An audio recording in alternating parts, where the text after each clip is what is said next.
It's a glorious Monday right here on the early line on the SportsGrid Network in the month of March. I'm Donnie Rightside. He's Joe Ranieri. And let's understand something. What we have on the table for this week, WBC knockout stage, absolutely. Conference tournaments of the majors this week, absolutely. And more importantly, it's legal tampering time in the NFL. Hundreds of millions of dollars will be thrown around. And also, $100 million contracts already being thrown around from trades and guys re-upping with the team that they got traded for. We will get into that and much more. Undefeated teams, championship time, Joe, is amongst us here. The energy is high. I know you're going to bring it today. It is all about the madness, Donnie, and it is almost upon us. We're that much closer. But, yeah, we got some interesting things happening in the World Baseball Classic. A lot of very familiar faces, shall we say, are running right through group stages. Daylight savings time is upon us right now. So even on this Monday that we're going to get that energy high, you need that cup of Joe. Get caffeinated. Joe, hottest topic of the day. What is it? Well, Donnie, we witnessed history on Friday, and yet the experts are already trying to tear it down because we told you, and we've been telling you for months now, our Miami of Ohio Redhawks ended up finishing the regular season a perfect 31-0. They went into Athens on Friday night and took down the Ohio Bobcats in an absolute overtime thriller to seal their perfection. And now they are the first team since the Zags in 2021 to run the table. And yet, the noise has not calmed down. We still got Bruce Pearl out here, the same guy whose son, by the way, is struggling to keep Auburn afloat in the SEC. He's still telling the world that Miami of Ohio, nice job, but you don't deserve an at-large bid. So he is arguing that they are not one of the 68 best teams. This is the same toxic, insufferable debate that we have to deal with in college football every year, Donnie. I'm just not having it with college basketball. People want to talk about strength of schedule. They want to say that the MAC is not the Big Ten or the SEC, but guess what? These Power 5 schools are the ones who refuse to schedule the Redhawks in the first place. You cannot duck a team in November and then complain about their resume in March. Miami of Ohio is now 8-0 in one-score games this year. In a sport where variance ruins seasons every single night, Donnie, these kids, they found a way to win 31 straight times. This is the definition of a tournament-worthy resume. If we reach a point where a 31-0 team is forced to the NIT just because they lose one fluky game in a conference tournament, then just cancel the regular season. Why even play the games if wins and losses don't matter? We're going to give a slot to a mediocre Power 5 team with double-digit losses just because they play in a big conference? I don't think so. The committee needs to reward perfection. They need to reward a team that lines up and knocks them down every single night. This is why, Donnie, they call it madness. So let's go Redhawks. I'm hoping they shut up the doubters and run the table and actually win the MAC and let, Donnie, the real tournament begin and all of this noise about an undefeated season go away. They are, Donnie, in fact, one of the best 64, 68 teams that we have in college basketball.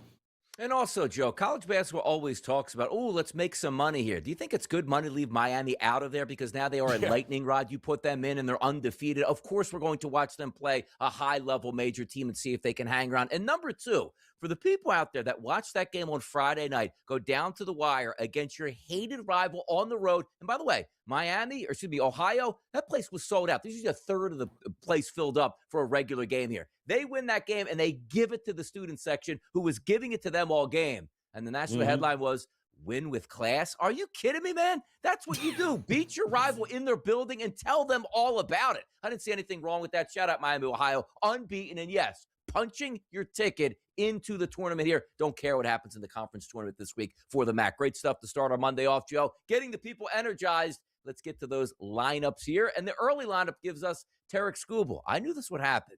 There was no way that he's going to get around the boys, Joe, and talk about, you know what? I'll give you 3 innings. We're getting on a plane and get out of here. The minute he got out of that game, having fun with the boys, seeing how much passion is there, all of a sudden, never say never on him getting either another start or maybe coming out of the bullpen for Team USA. Donnie, you had to love his first start and his first at bat that he had, the batter he had to face, and he gives up gets jacked for a solo home run. His face, I think it all turned for Tariq Skubal after that one pitch there, Donnie, where he was just like, oh, no, we are not having this. So kudos to Team USA. Took them a little while to get ramped up there, but they eventually got it done in that game. But, hey, listen, you get in that locker room, you see the energy in these games so far, Donnie, and I think it hit Tariq Skubal that, where am I going? I mean, what am I in a rush to do for the next week? Let me hang out here with my teammates and let's win some games. Can you imagine, like, he flies home and just, it's a Detroit spring training, and then he watches the game on TV with a raucous crowd. He knows he could have done something about it. Of course, he's going to stick around now. That's what happens when you get around that camaraderie here. Good stuff out of Tarek Skubal. Hope he does pitch again. UFC, we're talking about paying $60 million to have a fight staged at the White House. Not going to include McGregor and Jones. How about that? I thought McGregor might be able to weasel his way into this one, but apparently not. Yeah, no, nobody wants to see that, like, at all. So we're really glad that that Conor McGregor is nowhere to be seen or to be found here. But it was an interesting card too, as well, Donnie, on Paramount this past Saturday night with the BMF title, which didn't turn out to be all that BMF when it was all said and done. But hey, UFC at the White House is going to be must-watch television.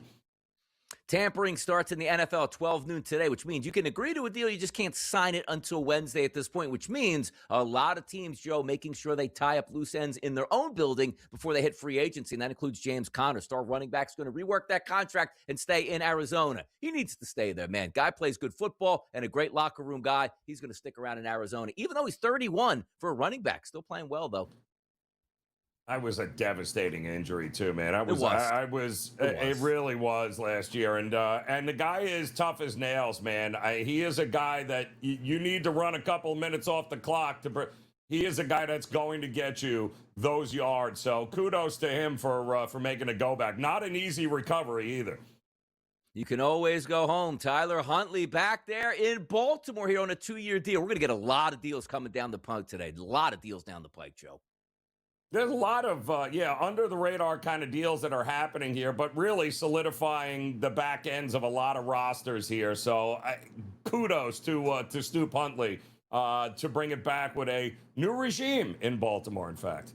Texas women's basketball here. Haven't been in the SEC too long, but how about this? Cutting down the Nets, SEC champions, Joe.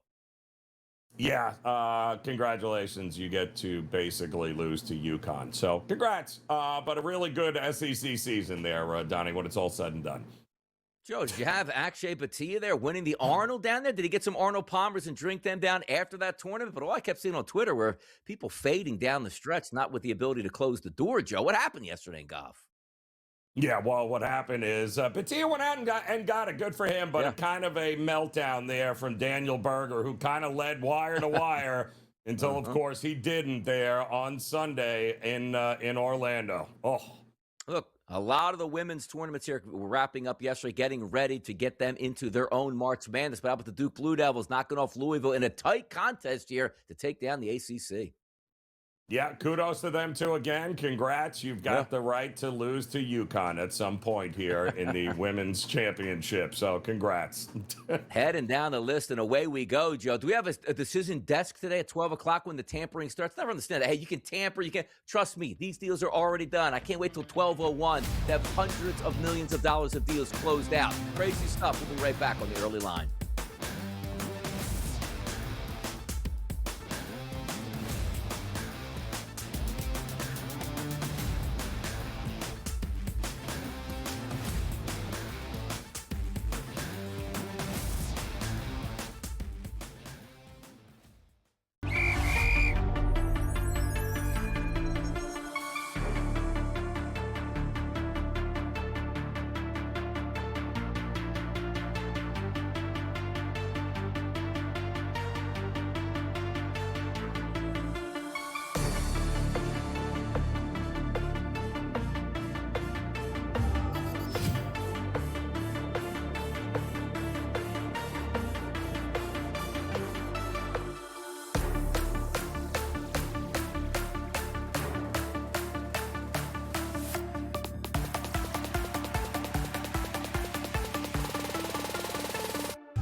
Top spread lines you need to know on a Monday right here on the Early Line SportsGrid Network. Donnie Rightside and Joe Ranieri here. Conference tournament play gets underway in many majors today, I should say, this week. And the mid-majors continue to see who's actually going to be selected and make it to the field of 68. Campbell and Monmouth will start, Joe, 6 p.m. tonight. That's the CAA semifinal. We'll take a look at Campbell coming in 8-10 on the season in conference play, taking on Monmouth 11-7. Tightly contested is what we expect tonight. Overnight, that line sat at -1.5. You see the graphic this morning. Still sitting at 1.5 as a favorite towards Monmouth. The total, 151.5. The Camels taking on Monmouth today, Joe. What's that spread line for you?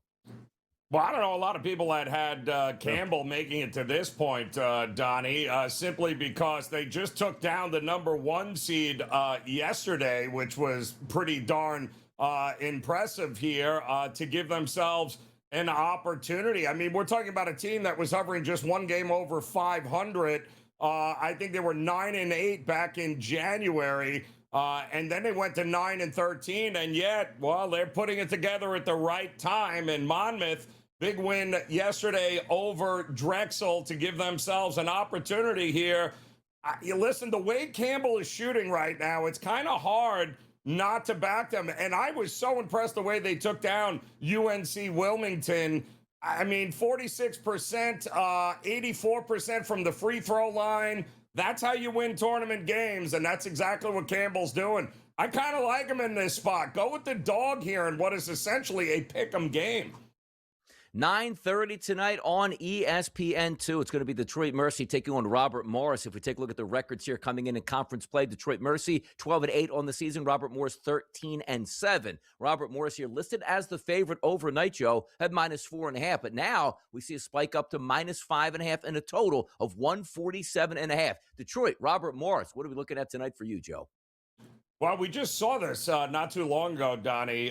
These two teams played one another, and yeah, Robert Morris has kind of been the class of the conference here all season long, and they have been really good. Nobody gave them a whole lot of credit to be that good this year, but Detroit Mercy has held their own. But that 73-62 win over Detroit a couple of weeks ago kind of laid out the blueprint here of how they're going to be able to do it. They're a very physical team. Robert Morris, the Titans, sometimes the offense disappears too much.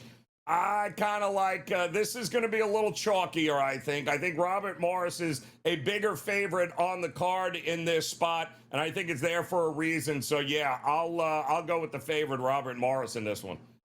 Joe, the WCC usually top heavy. We got a good one tonight, and it starts at 11:30 Eastern, so some late night action. It's Santa Clara taking on St. Mary's. If you look at these two teams coming in at WCC play, how about a 15-3 spot for Santa Clara and a St. Mary's sitting at a 16-2 clip here. This line opened up overnight -3.5 as the favorite towards St. Mary's, still sitting 3.5 as a favorite towards St. Mary's, and a total, Joe, of 147.5. What's your spread line tonight, late night in the WCC? Well, it is late night. It was late night last night when Santa Clara handled business there against Pacific. They got it done wire to wire. I don't think it was ever closer than the final score, 8 points there. But St. Mary's has kind of been hanging out there with the buys going, anytime you guys are ready, we're ready here. It was a battle during the regular season. And don't forget, of course, the Zags were the number 1 seed here. So they're ultimately going to be there. They lost to St. Mary's a couple of weeks ago there, Donnie, 86-67. They'll have an opportunity for some revenge, but St. Mary's is this kind of favorite for a reason, Donnie. It's more than a bucket. I think it might be a little tighter this game here. Still think St. Mary's walks away with the win, ultimately to take on the Zags in what's going to be the West Coast Conference Final. Good game tonight in the association. The Denver Nuggets on the road to take on OKC. If you look at the standings, there's a 10.5 game gap between these two teams. Overnight, this line opened up at 8 at FanDuel. Most outlets now showing 7, even some, Joe, 6.5s in the marketplace, still as a favorite for OKC. The total of this game sits at 230.5. Nuggets, Thunder. Spread line for you, Joe, is what? Oh, there was plenty of fireworks going on the last time Yeah. these two teams just met, Donnie, right? I mean, all sorts of pushing and shoving. The Joker going after Lou Dort for trying to trip him and all this. These two teams do not like one another. The problem is, I do not like what I have seen from the Denver Nuggets here, who are just on the struggle bus right now here. Hopefully, they're going to get Aaron Gordon back. He's going to get the rust off, and they will go back to being the Nuggets of old. But right now, it's kind of hard to trust them. But at the same time, I don't like laying this many points with the Oklahoma City Thunder, who they too have had some injury concerns, Donnie. So it's like they're just trying to, buy enough time, get to the postseason, and that's where it will all be decided. But feels like a lot of points to me here tonight. Feels like maybe the Nuggets, I don't know that they win, but I think they can keep it within this number.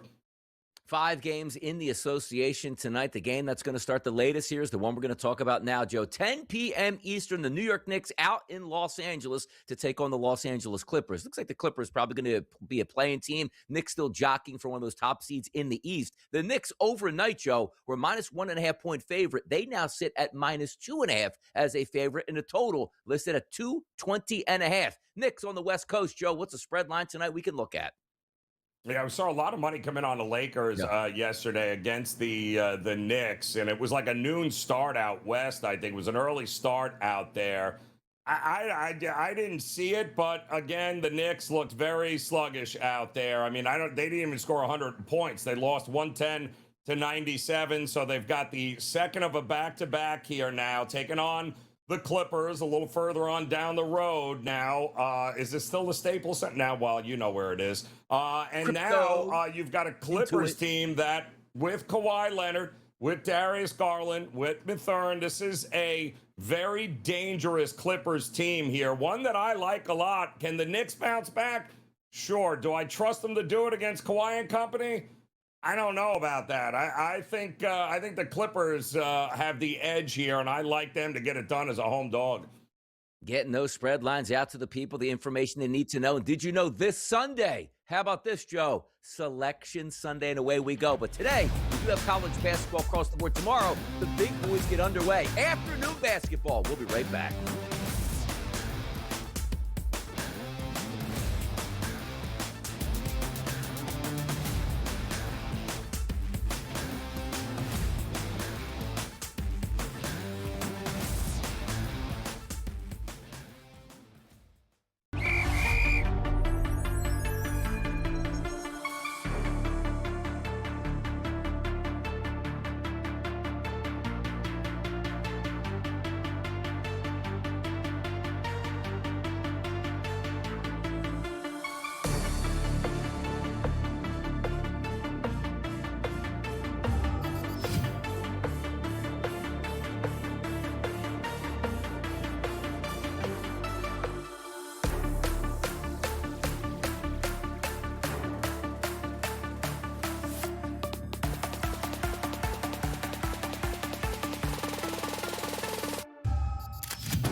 WBC heating up at this point. Teams moving on. And also, Team USA going to play tonight at 8 p.m. against Mexico. A lot of good stuff to talk about. Donnie Rightside and Joe Ranieri right here on the early line on a Monday on the SportsGrid Network. How about Team Japan? Stays undefeated and moving on. They officially have won Pool C, Joe. It was pretty impressive that a 4-1 lead in the ninth inning against Australia. Couple solo home runs yesterday made that game close, but Japan wins. They're 3-0. They're moving on up. As well, they should not a Yeah. not a big shocker there, as we thought for sure. That was the value really heading into this tournament. We knew Team USA was stacked, but it felt like Japan was being a little bit disrespected here with the team that they have, and they have moving on, shall we say. Ultimately, I think, Donnie, when it's all said and done, the three favorites there that we had it before this, World Baseball Classic started are ultimately going to be the ones that decide who wins this thing. By the way, Korea right now up 4-0 on Australia right now. So we got games all day long. Once again, couple games at 12 o'clock, 1 o'clock to keep an eye on here. But the big boys, as we say, Team USA, they're going to play a little bit later today. By the way, if you're watching Team USA and see those final scores, 15-5, 9-1, yes, they are blowout victories. But that game against Great Britain was interesting. That was 1-0 Great Britain after one pitch into that baseball game. And it wasn't as if, Joe, well, yeah, USA scored 5 in the bottom of the first once they got up and away they went. They didn't score until the 5th inning, and the place really erupted with a Schwarber bomb to start this one off deep into the night, into right field, almost at the scoreboard in the second deck. Schwarber got the boys going here for an easy win for Team USA.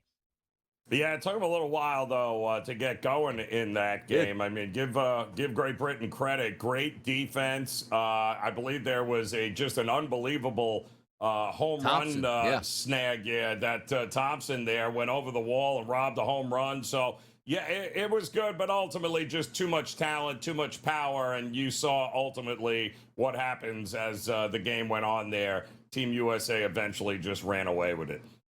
By the way, you take a look at some of this fun stuff here, and as we get to it, like Vladimir Guerrero Jr. getting the dumbbell made of plantains after a home run for the Dominican Republic, Joe, on the field and in the stands. This team's going to be a problem and a lot of fun to watch. They are always a lot of fun to watch, right, Donnie? We kind of knew that. I mean, anytime you get, Juan Soto walking off and in a mercy rule game, it's pretty fun. And they don't mind celebrating and having a good time while doing it, Donnie, which, again, is going to rub some of the old-timers the wrong way. But the reality is this is a good baseball team with a ton of power. So, ultimately, again, I think we know who the three favorites should be here when it's all said and done. Now, how about this one? We talked about this a little bit, Joe, to open the show, and I always thought it was interesting. And you're going to get some flack when you initially hear some of these thoughts, but sometimes these players reconsider, not because of public peer pressure support, which might be a little bit there, but once you get around the fellas and realize how much fun you're having, and you could be a key ingredient to winning a World Baseball Classic, we're talking about Tarek Skubal, who, when we first heard, I'm going to throw against Great Britain. We're going to be minus 3,000 favorites. I'll give you about 3 innings. I'm jumping on a plane, getting back to spring training. That changed almost immediately. He pitched in that baseball game, was interviewed, I believe, in the dugout. And it's like, you know what?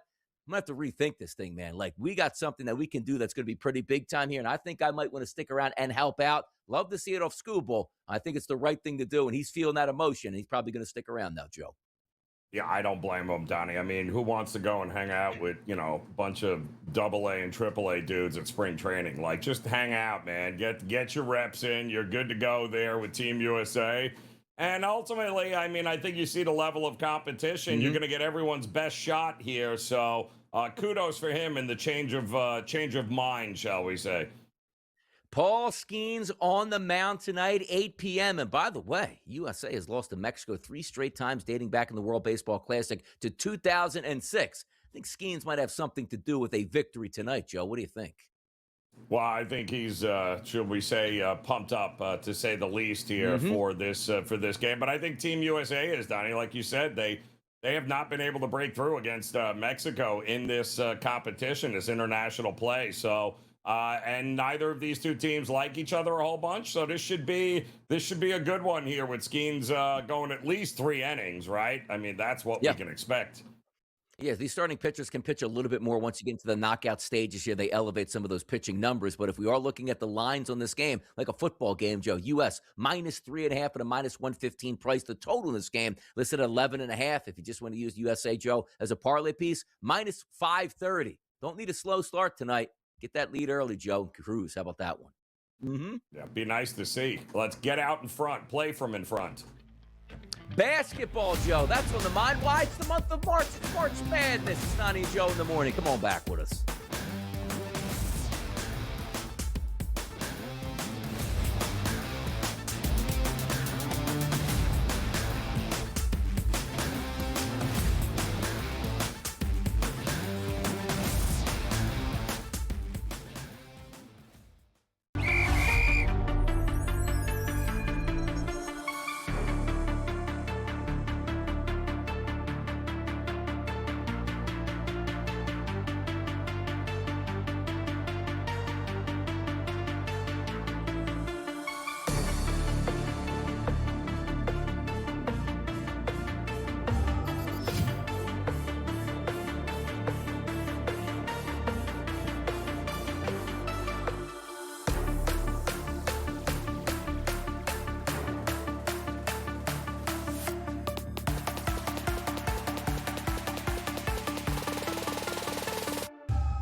You knew it wasn't going to be easy on Friday night. 9 p.m. ESPN2. That was Miami, Ohio, taking on the Ohio Bobcats in the Ohio Bobcats building. If you saw some of the pictures from that game or some of the highlights, that place was packed, and Ohio was not in the business of, oh, it's going to be fun. Let's celebrate an undefeated team for our rivalry. They wanted blood. They wanted to hang a 1 on that record, and those fans were revved up about it, and this game went right down to the wire. Once again, Miami pulling it off as the number 19 team in the country, 31-0, a perfect regular season here, well-deserved. And Joe, this wasn't a story of, yeah, but they play down in class and that division's easy and they win every game by 25 points. I think if you stated there, have what, almost 10 games or so where they played to a single possession. That shows a team that's able to win in the clutch, and they did it. 31-0, I love it, man. I do.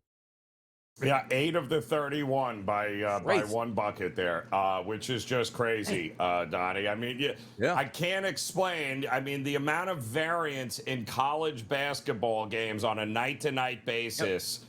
You know, there's a reason why this doesn't happen multiple times every year, Donnie. It is brutal when I tell you, I don't care what conference you're in. Anything can go the other way, right? You run into a team that's shooting 60% from three, who only shoots 30% during the year. I mean, anything is possible, and yet somehow this team managed to go a perfect 31-0. The first time since the Zags in 2021. I think that's more than enough and worthy of guaranteeing them, no matter what happens from this point, a spot there in the tournament. And shout out to idiots, which you see some of this online, like, oh, Joe, where do they play Duke or Arizona? Like, you're missing the entire point of the collegiate college basketball experience. They're not supposed to beat Duke Yeah. or Arizona. They play at a mid-major level. They went undefeated. And the question is, people saying, should they be one of the best 68 teams in the country? And they're number 19 in the country, but yet they should be excluded from a field of 68. That's what we're talking about here. But also, how about Miami of Ohio coach Travis Steele talking about that easy schedule apparently here.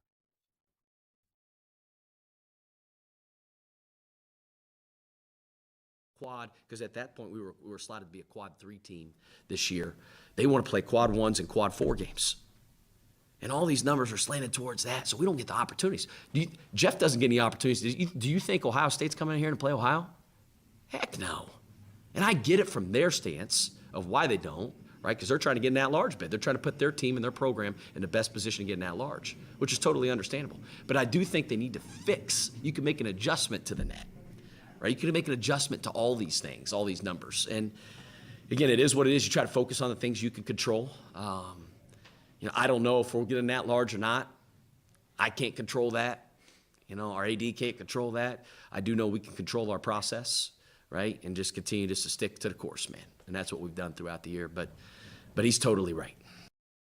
What he's talking about, Joe, is right from both sides. Like, if you are a major Division I team, it's like, well, why would I play a decent mid-level team if they beat us? Yes, they get all the riches. We get downgraded. But if we beat them, we don't even get anything basically out of this anyway. It's almost like in boxing, Joe, like back in the day, like, okay, I'm the number 1 contender. And the heavyweight champ goes, I'm not fighting you. So what's the WBC say? Well, we're just going to take your belt then unless you fight this guy. Maybe the NCAA is going to have to put some guardrails in saying you must play at least 2 of these, but nobody really wants to see it at this point. But if you are getting slanted where, hey, we went 31-0, Joe, and they're saying, well, your schedule's easy. And the university's saying, like, yeah, but we asked 5 of these teams to play us every year. They all tell us no. What do you want them to do? Yeah, exactly correct. What are you supposed to do there except win the games on the schedule, which is exactly what they did. Now, listen, if the basketball gods are looking, favorably upon them, Donnie, can we just run the table here in the MAC tournament and we won't have a problem? But like what you saw down the stretch, every night, Donnie, for about the last month, shall we say, they have got, no matter if you had the bottom of the MAC cut, doesn't make it, you're going to get every team's best punch to knock you down. It has been a brutal stretch for them. They survived it.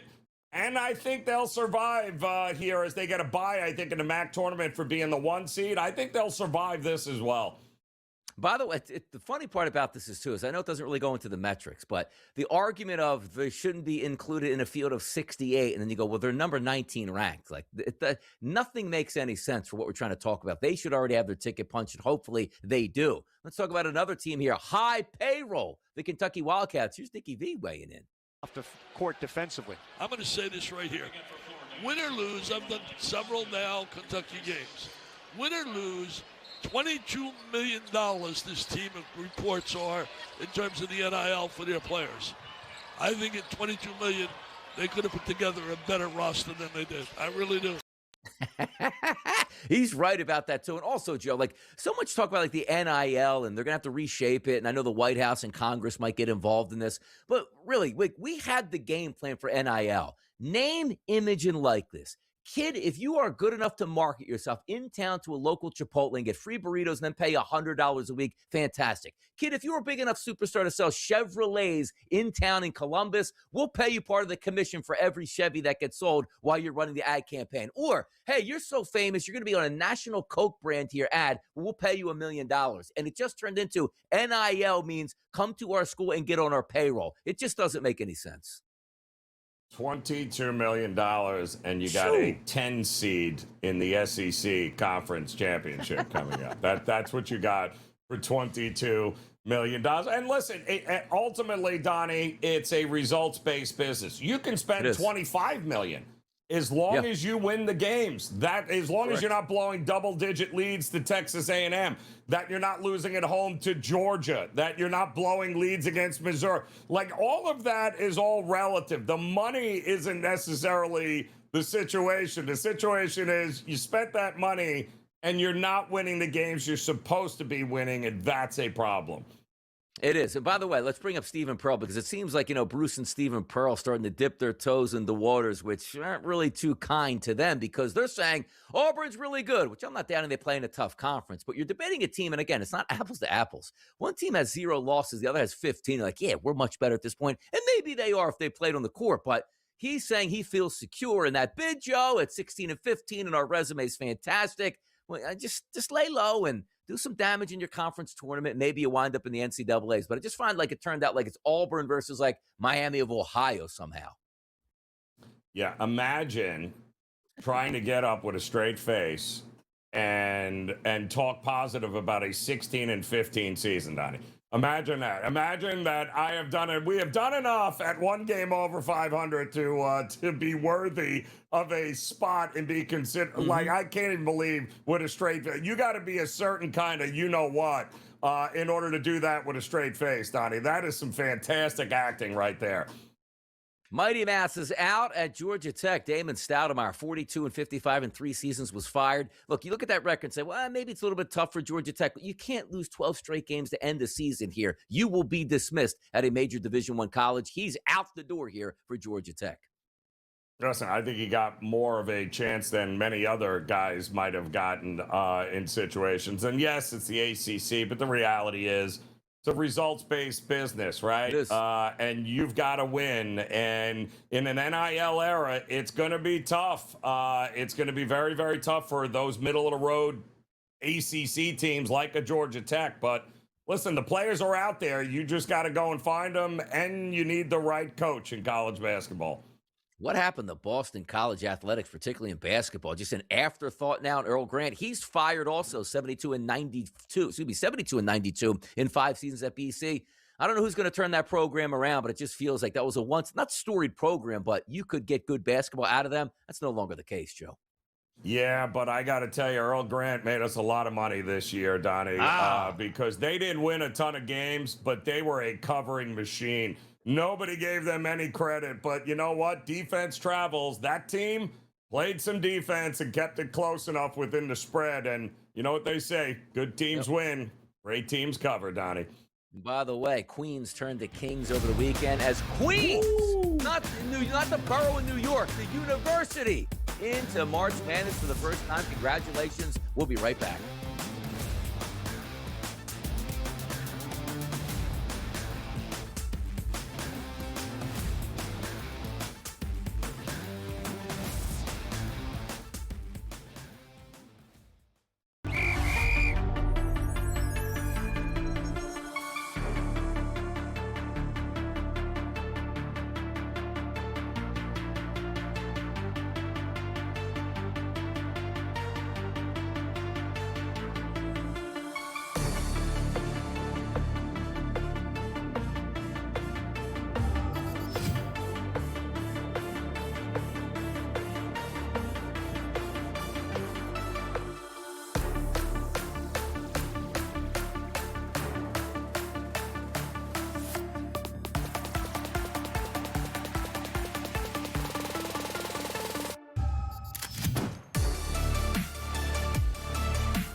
Oh, we got topics aplenty, people. Don't you worry. Yes, at noon today, legal tampering starts in the NFL. Hundreds of millions of dollars in contracts will be given out, but the NFL doesn't play for months and months on end here. We're stuck right now in basketball season and also some exciting hockey. It's on the right side. It's Joe Ranieri. Tom Vecchio joins us on the show for a Monday, and you want to talk some entertainment. Go back to the days of my Broad Street Bullies. We got that all covered here, Tom. How we feeling this morning?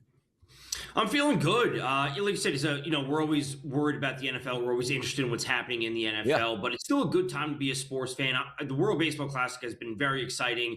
NHL, NBA season wrapping up, just a few weeks away from March Madness starting. It's a good time. It is a good time here. And by the way, I found myself, like, sometimes you cycle through channels and stop. Like, I'd never stop on an NHL game that's outside of the Philadelphia Flyers. And I find myself tuning in at the right time to see Jack Hughes get a hat trick the other day against the New York Rangers, saying, this guy's a flat-out superstar. And away you go, drawing some of that Olympic praise here into the regular season here in the NHL. But also, as I told you guys, and you know, I'm a Philadelphia Flyers fan. The Broad Street Bullies were notorious for just getting in Donniebrooks left and right. And even in the early 2000s, a game against, I believe, was the Ottawa Senators. Hundreds of penalty minutes here. We got a taste of a flashback yesterday, Tom. One of those entertaining games you'll ever see, as ESPN said. 15 goals and 102 penalty minutes. An 8-7 final by the Buffalo Sabres over Tampa yesterday, Tom. Right, and it's not only just the high scoring, but it was the swings of the game, down 0-3, the team's coming back. That's what we'd like to see. And it's great to see Buffalo. I know producer behind the scenes, specifically Tommy, he is very excited to see the Sabres actually being relevant, actually pushing towards the playoffs, which is going to be great for them. So to see them go up against the Lightning or the Red Wings in the first round of the playoffs would be absolutely unbelievable. And it's good to see the scoring. I wasn't on the over. I didn't have a bet on the game. I wish I was on the over. That'd be easiest cash of all time, but great scoring and really exciting time for that division overall.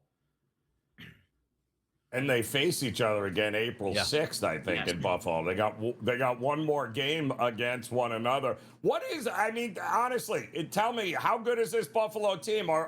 Can they shock the world? Can they run the table? Are they a first round exit? What's your ceiling for them, Tom? They can beat a wild card team, especially just given the lack of strength that some of these teams have. They can't beat Carolina. Obviously, I don't think that's a realistic possibility, at least not at this point. I don't think they can beat Tampa in a full 7-game series, but they won't be playing them in the first round. Can they win a round? Absolutely. Depending on how the bracket lays out and how everything shakes out, Detroit maybe could get past Tampa. It would be a struggle, but they could certainly get past them. Could Buffalo get past Detroit in the second round? Sure. I see Buffalo as a team that's taking the first step this year after years and years of them struggling. So them winning a round and then losing the next series in 5 or 6 games, that's what I truly anticipate. But obviously it's the playoffs, and if things shake out and Tampa gets eliminated in round 1 and they play Detroit in round 2, they can go toe-to-toe with Detroit and beat them. Tom, there's a lot of talk here once you get to the playoffs in the NHL, the structure of the playoffs, which forces you maybe to play in a rival as opposed to what the matchup should be. Do you think that's correct the way the NHL does it, or they should just have more of a traditional 1 through 8, let's just say, and it doesn't matter who you have to play in round number 1? Yeah, I want to see them go back to 1 through 8, seeding 1 plays 8, 2 through 7, et cetera, et cetera. Most people want to see that. I know why they changed it, just because when they realigned the divisions, they want to, foster new rivalries and foster that year in and year out. And, that's what we see for so many years. We're seeing the same matchups. Oh, it's Bruins versus the Maple Leafs. It's Bruins versus the Lightning. It's Lightning versus the Maple Leafs. So, we see that time and time again, which is good to an extent where you do build up the rivalries, but really just from a balance perspective, we've seen with the Central Division when you have the Avs, the Stars, and, last year with the Winnipeg Jets, you have 3 teams that can push over 100 points. 2 of them are guaranteed to be eliminated, which is not what you want to see. You want to see the best teams advance and really have the chance to advance, really. We had a trade deadline here, Tom. It appears the rich got richer. What are your thoughts here on Kadri and others here? What's the big takeaway? Great for the Avs. Apparently, all reports that I've seen about Kadri is that he is thrilled to be back with the Avalanche. Obviously, the Flames were absolutely terrible. It really just makes them that much stronger down the middle, which is something that every team wants during the playoffs. And when it comes to the other teams, I got to be honest, I'm looking to fade teams that have lost talent and it hasn't turned out, at least to start well for me. You know, with the St. Louis Blues, a team that traded away multiple players, Braden Shen to the New York Islanders, trading away Nick Leddy. They have internal strife about why Colton Parayko, the trade rumors were leaked. They ended up not trading him because he vetoed due to his no trade clause. So they have internal strife going around. They're removing talent, and yet they're on a 3-4 game winning streak at this point. They smoked the Ducks last night 4-0 when I was on the Ducks money line. So I'm looking to fade teams that are removing talent, yet it's not always starting that way. So that's what I'm going to do in the long run, just because I think that's how things will pan out. But in the short term, things have still been a little bit wonky. Let me ask you a question about the Pittsburgh Penguins here, Tom. If the season ended today, they finished second in the Metropolitan here, but now you got Sidney Crosby banged up, and Gino gets a 5-game suspension for slashing. How do we think that's going to affect the Penguins over at least the next couple weeks here? You know, I said this on Twitter the other day as an offhand comment. You know, based on where the standings were, I thought that the Penguins would miss the playoffs, not just fall out of the 2 seed in the Metro. I thought they would miss the playoffs, out of the wild card, out of the playoffs, and Columbus would be the team to jump in. Crosby's hurt. Malkin getting this 5-game suspension is just unacceptable. Given where the team is, given the importance of him with Crosby out, he can't be taking penalties like that. I am looking to fade the Penguins moving forward time and time again. They just do not have a solid team. Interesting stuff here all the way through, Tom. Let me ask you a question here as we flip it over from hockey to the WBC. Tonight, Mexico taking on the U.S. Now that we have those official run lines out, -3.5, Tom, for them, and also a -520 favorite on the money line, but a total of 11.5. Schemes on the mound tonight. Mexico, as you pointed out and we talked yesterday, crushed their opponent yesterday, putting all those chips on the table. How does it play out tonight for Mexico against the U.S.? I think they give up some runs today. Actually, I was looking at the pitcher before, Manny Barreda, who was going to be pitching for Mexico. He's been in the minor leagues since 2007. He finally made his MLB debut last year. So he's in the minors from 2007 to 2024. He pitched 2.1 innings for the Orioles last season. He's not good. He's 37. I think the USA puts up some runs. I'm not sure if they're going to cover the run line, but winning the game 8-5, that's what I see happening. He's Tom Vecchio here, catching around the channels all the time, and always a good friend here of the Early Line on the SportsGrid Network. For Donnie Rightside, Joe and here, we'll be back. Tommy, see you soon, buddy. We'll be right back after this break.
Joe, I feel like the NBA is going to get left a little behind over the next couple weeks here as college basketball is going to take center stage. And as we talked about tomorrow, once the big boys, and we talk about those major conferences get underway, it's so fun to have that appetizer starting at 12 o'clock and 3 o'clock in the afternoon as they try to find their conference championships in the tournaments. And then we have Selection Sunday this Sunday, and away we go into the tournament that starts in Dayton with the first four. But before we get there, Joe, we do have some NBA action to talk about.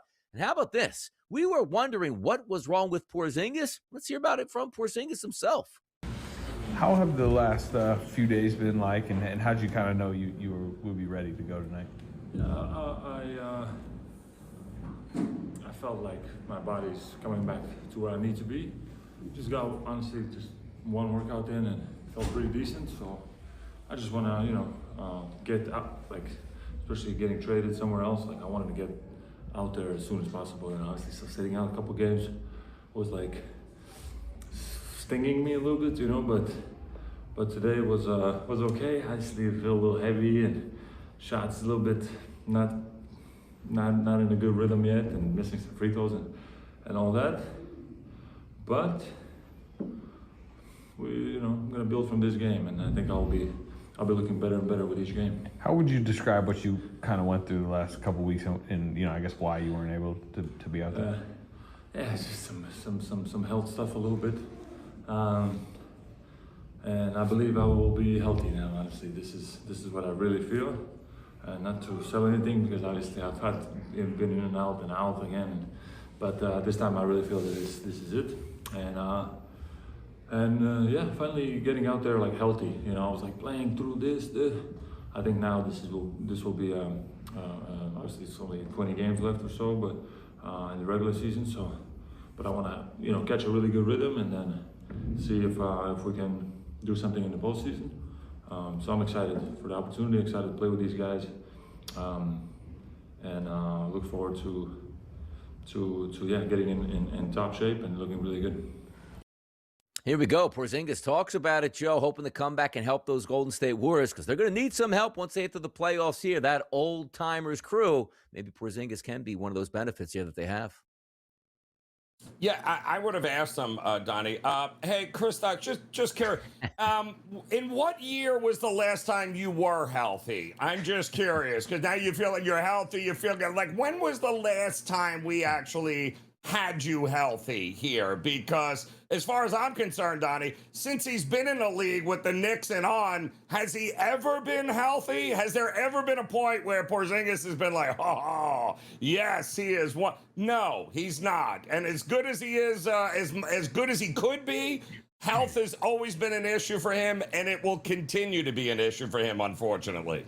And by the way, like we talk about the NBA players, and this is also in life itself, there are never any excuses of why you got a DUI. But let's just say I just don't have money to get an Uber tonight, and then I got an Uber back tomorrow, and I park my car in a tough spot, and I got to get to work. Maybe I'll drive home. I think I only had 2 drinks here. Meanwhile, you had 5. The NBA, like Dylan Brooks got arrested for a DUI, which is always amazing to me. Like, number one, you probably have an entourage, but number two, you have more money than anybody here. If you're like, you know what, I'm going to go out tonight and party or go to the bar and have some drinks, call an Uber, call a service, get a limousine to take you there. Or if you drove your car to that place, pick up the phone. Get an Uber. Call one of your friends to come pick you up. Why would you risk yourself, your contract, and other people on the highway? The arrest occurred there in the hours after the 105-103 loss to the Bulls. No excuses here, Joe. In which he did not play because he broke his wrist and had surgery on it. So, yeah, a couple of those natty lights with a couple of Viking in there, Donnie. And next thing you know, we're getting, Maricopa County Jail, here we come. Like, I don't know what you're doing, dude. Makes no sense that you're even getting behind the wheel. Just, like you said, get a driver. Like, I had never understood that, man. If I could never drive again, Donnie, I'd just pick me. I'm good to go. I'll just get in the backseat. I'm good to go. Jamal Murray listed as day to day. And by the way, if you've been watching the Nuggets this year, did they ever get to play together? Ball Don't Lie tweets out the Nuggets' original starting lineup was on the floor for only 5 minutes and 7 seconds before Jamal Murray rolled his ankle. The last time that group played together, November 12th, Joe. Jeez. This is why you can't have nice things, Donnie, in Denver, because as soon as you finally get Aaron Gordon back, Peyton Watson's on his way back, and what happens? twisting the ankle there for Jamal Murray. Now we're shorthanded again. It's unreal. Joe Tatum's back on the court. Answer me this. Is Boston going to be a problem come playoff time now? In the East, I don't think it matters versus the West. How about that? Tatum and the Celtics looking to get another title. We'll find out. We'll be right back for hour number 2 after this short break.